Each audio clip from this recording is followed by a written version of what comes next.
4 years since the Boston Marathon bombing, Rebecca Gregory and her young son were just feet away from the blast, and they survived. Well, now Gregory is sharing her story in a new book called Taking My Life Back. I'm still here. I was 3 feet away from a bomb. I'm pretty blessed. Rebecca Gregory was cheering on a friend at the finish line that April day. Her 5-year-old son Noah sitting at her feet. What happened next changed their lives forever.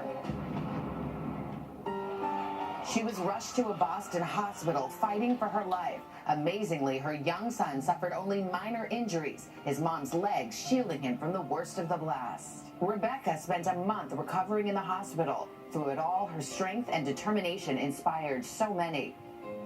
Her injuries were so severe she would later lose her leg. And then, showing everyone exactly what Boston Strong means, she got a prosthetic leg, named it Felicia, and in 2015, she ran in the Boston Marathon. When I crossed the finish line, I took my life back today. Just a month later, the Boston bomber Dzhokhar Tsarnaev was convicted. Rebecca released a letter to him that went viral. Today, I looked at you right in the face and realized I wasn't afraid anymore. So now while you're sitting in solitary confinement, awaiting the verdict on your life, I will be actually enjoying everything this beautiful world has to offer. Rebecca moved on with her life. She married, then endured a painful divorce. She later remarried after reuniting with her college sweetheart and faced another incredible challenge. Their baby girl, Riley, was born several months premature. Like her mother before her, she was fighting for her life. Rebecca says her faith helped her through it all, and now Riley is happy, healthy, and nearly won.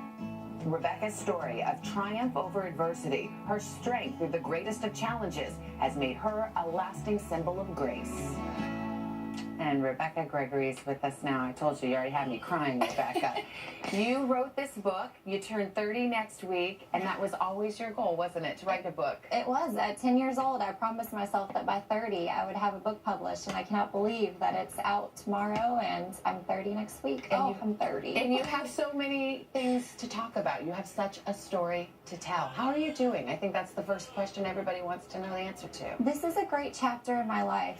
Just like I said on the piece, I'm very blessed, and I continue to feel blessed. And I feel like we go through chapters in our lives that are very difficult, and I've definitely had those.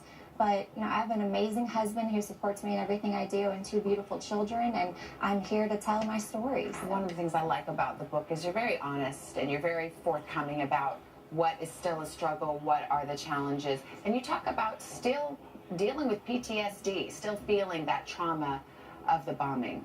I think a lot of people think that because it was 4 years ago that we've all kind of moved on with our lives, but what people don't understand is the emotional impact of everything is so much greater than the physical. And so what we saw that day, people's body parts were on the ground next to us, bones were laying on the sidewalk, blood, nails, BBs, ball bearings, and so that sticks with you, and there's nightmares, and you're afraid to go to the airport and leave a bag unattended and things like that. So it creeps up in everyday life. How is Noah doing? He was there. Your legs shielded him, and he's a happy, healthy little boy. He's wonderful. Noah is running around like nothing ever happened to him, except he likes to tell people, I got blown up by a bomb, and here's my scars. Little boys are little boys. Yes.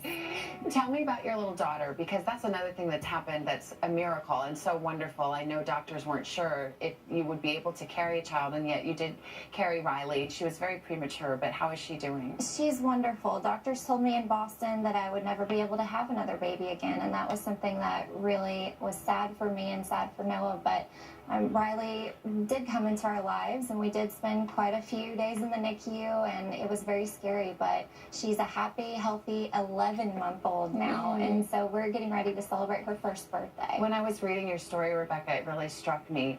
You know, there are all these things in life that people fear. What if this happened to me? What if harm came to me or my family? Or they worry about a divorce, or they worry about a struggle with the child. Many of these things have actually happened to you, and here you are somehow the better for it. Where does that come from? I feel like everyone's life blows up in their face, you know, both literally and figuratively sometimes. And I've been through many different aspects of that, and I've had so much heartache. But at the end of the day, I'm still here to tell my story. And with each chapter, I learn so much about myself, and I have a greater appreciation for the world around me. And I'm just so thankful for that. I love one of the things you said. You said you learned the hardest chapters bring you to the most beautiful ones. You just have to wait long enough to get there. And I know your faith is very important to you. This isn't some faith that you just put up on a shelf and admire. You've had to really put it to the test. I have, and there's been times where I've turned away from it, but then every time I've turned away, I've been shown that there's such a greater, you know, power out there, and God reveals himself to me in the strongest ways. And so, you know, my determination outweighs my fear every day. And so just because I was at the Boston Marathon and I got blown up does not mean that my life stops there. I was 3 feet from a bomb, and I'm here today, and so I'm very blessed regardless of anything else that happens. You're here and you're shining. Rebecca, we're so happy to see you. Thank you. Congratulations on the book. Wow, and happy early birthday. The book is called Taking My Life Back, and it's out tomorrow. Coming up next, Martha